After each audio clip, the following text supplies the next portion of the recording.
Azərbaycanda ciddi bir milli kimlik problemi var. Və bu problemdə türkçülər həmişə öz xeyirlərinə təbliğat aparmağa çalışırlar. Əvvəlcə türkçülər belə bir təbliğat aparırdı ki, güya Azərbaycan tarixi türk tarixidir və burada daima türklər yaşayıbdı. Və güya ruslar bunu saxtalaşdırıb və türklərin izini burada silib.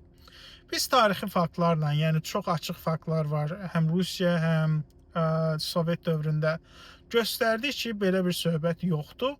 Bunlar tamamilə yalandan ibarətdir və əksinə ruslar həm Rusiya imperiyası dövründə və daha çox da Sovetlər Birliyi dövründə Azərbaycandakı türkçülərin xeyrinə qərarlar qəbul edib. Hətta Azərbaycan adlı ölkəni yaradan, İranı işğal edərək onu parçalayan Rusiya olubdu. Yəni burada tamamilə bu yalan hal-hazırda aydın görünür. Nə qədər propaganda aparsalar da artıq bu məsələdə məğlub olubdular.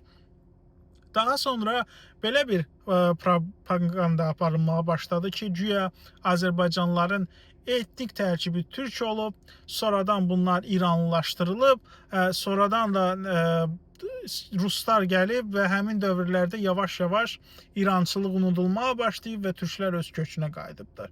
Və bu məsələnin də yalan olduğu genetik araşdırmalarla, DNK araşdırmaları ilə sübut olunur və onların yalan danışdığı yenə də açıq-aşkar ortadadır. Azərbaycanda türklərin sayı göstərildiyindən dəfələrlə azdır və yəni bu genetik araşdırmalara əsasən onların sayı göstərilən dəfələrlə azdır və onlar Azərbaycanda azlıqdır. Və bu məsələdə də öz yerini tapmadıqdan sonra hal-hazırda türkçülər yeni bir iddialar atmağa başlayır ki, bəs milli kimlik odur ki, kim özünü necə qəbul edirsə, biz onu elə də adlandırmalıyıq. Misal üçün, bir türk özünə türk deyirsə, biz onu elə qəbul eləməliyik, bir talış özünə talış deyirsə, elə qəbul etməliyik və yekunda kimin sayı çoxdursa, biz Azərbaycanı həmin qəbildən olan bir dövlət saymalıyıq. Bu mənim nəzəriyyə olaraq ən çox razılaşdığım bir mövqedir. Amma baxın ha, türklərin dediyi bu cəfəngiyatla mən razı deyiləm və onu da izah eləyəcəm niyə. Amma bu mənim məntiq olaraq ən çox razılaşdığım məsələdir. Yəni bir insan əqidə olaraq özünü hansı millətə yaxın bilirsə, bu onun öz işi olmalıdır, bu onun öz qəbullanmağı olmalıdır. Lakin bu cəhətdən baxaq görək Azərbaycanda necədir vəziyyət. Misal üçün, Amerikada kimsə özünü Amerikalı adlandırırsa və ya katolik adlandırırsa, bunu milli kimlik olaraq götürürsə, bunu heç bir məcburiyyət də etmir. Yəni, insanlara bunu zor gücü ilə qəbul elətdirmirlər.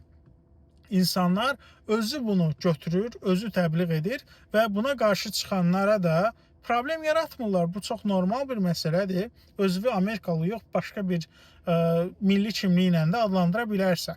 Amma Azərbaycandakı vəziyyətə baxaq. Azərbaycanda uzun illər seçkilər olmur. Uzun illər yox, indiyənə qədər seçki olmayıbdır. Yəni Azərbaycanda şəffaf seçki nədir insanlar hələ də bilmir. Heç bir referendum keçirilməyibdir, prezident seçkiləri keçirilməyibdir, deputat seçkiləri keçirilməyibdir. İstənilən qəbildə Azərbaycanda heç bir seçki sistemi olmayıbdır. Yəni insanlara hətta dövlət statistikası qurulanda belə gəlib soruşmayıblar ki, misal üçün, ay Məmməd, ay Əli, sən özünü talış hiss eləyirsənmi, yoxsa əlim hiss eləyirsənmi, yoxsa sən özünü şiə hiss eləyirsən, yoxsa sən sünni hiss eləyirsən, yoxsa sən ləzgisənmi, talışsanmı? Yəni, bu məsələlərdə heç vaxt düzgün bir statistika görməmişik. Yəni, mən indiyənə qədər elə bir insan görməmişəm ki, gəlsin mənə desin ki, Azərbaycanda nə vaxtsa statistikaya alma olub və orada mənim fikrimi soruşublar və mən də belə yazmışam. Digər tərəfdən baxın, türkçülər üçün, yəni türkçülük təbliğatı aparanlar üçün həmişə meydan var. Misal üçün, onlar çıxır, televiziyada ciddi təbliğat aparırlar, mediada ciddi təbliğat aparırlar. Hətta burada nəinki Azərbaycan hökuməti, onları hətta Türkiyə hökuməti dəstəkləyir. Amma talışlar bu təbliğatı apardıqda nə olur? Həbs edilirlər, öldürülürlər və burada hətta bir ailənin tamamilə məhv edilməsi nümunəsi var. Novruzəli Məmmədov həm özü öldürülüb, həm də uşaqları öldürülübdür. Və repressiyalara məruz qalırlar, işdən çıxardılırlar.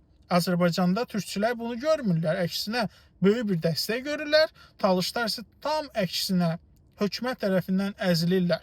Yəni bu günə qədər türkçülər Sovet dövründə KGB-nin yufkası altında gizlənmişdi. Hal-hazırda da YAP hökumətinin, Yeraz Naxçıvan hökumətinin yufkası altında gizlənibdi. Həmçinin bura indi də Türkiyədə əlavə olunub. İndi də MİT-in Türkiyənin kəşfiyyat qruplarının yufkası altında gizlənirlər. Yəni onların əgər hökumətlər, burada başda olan hökumətlər onların arxasında durmasa, Moskva, Bakı və Türkiyə türkçülərin arxasında durmasa, onlar bizim qabağımızda heç nədən dayana bilməzlər. Yəni bura götürün fiziki güc olsun, bura götürün burada təbliğat məsələsi olsun.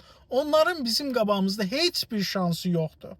Və bu günə qədər də onların bu cür açıq-aşkar görünməsi, Azərbaycanda hər yanda onların səsinin eşidilməsi, bizim eşidilməməmiz ona görədir ki, bizim səsimizi 3 ölkədən boğurlar.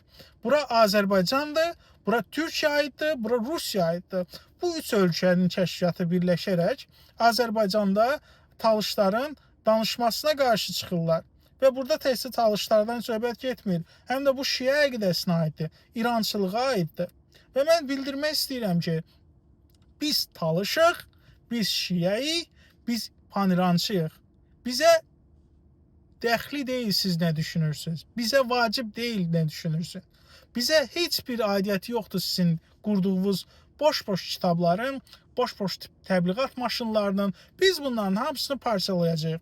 Bir gün Azərbaycanda iqtisadi cəhətdən düşdüyümüz vaxtı bizim səsimiz daha aydın eşidiləcək. Hazırda ki, necə bizi bu qədər sıxırsınız, bizə bu qədər zülm edirsiniz, amma biz yenə də öz səsimizi çıxardırıq. Siz yenə də Azərbaycanın bu nefti falanı qutaranda və yaxud da gücü qutaranda bunu edə bilməyəcəksiniz. Bunu yadınızda saxlayın.